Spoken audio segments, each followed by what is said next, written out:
বিকেল ৫টার পর ঘটনাস্থলে পৌঁছায় ফায়ার সার্ভিসের ৬টি ইউনিট। রাত ৮:১৮টার দিকে শিশুটিকে উদ্ধার করে চট্টগ্রামের রাউজানে পরিত্যক্ত গভীর নলকূপ থেকে উদ্ধার শিশু মাজবাকে বাঁচানো গেল না।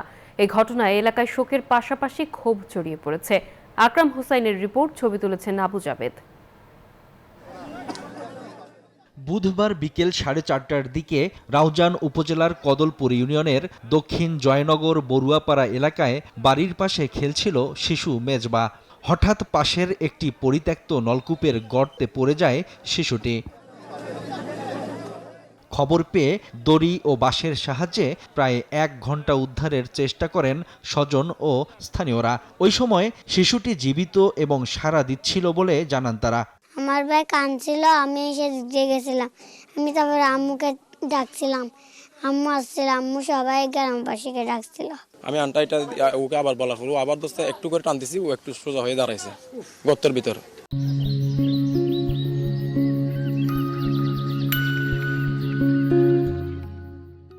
বিকেল ৫টার পর ঘটনাস্থলে পৌঁছায় ফায়ার সার্ভিসের ৬টি ইউনিট। রাত ৮:১৮টার দিকে শিশুটিকে উদ্ধার করে রাউজান উপজেলা স্বাস্থ্য কমপ্লেক্সে নেওয়া হলে মেজবাকে মৃত ঘোষণা করেন চিকিৎসক।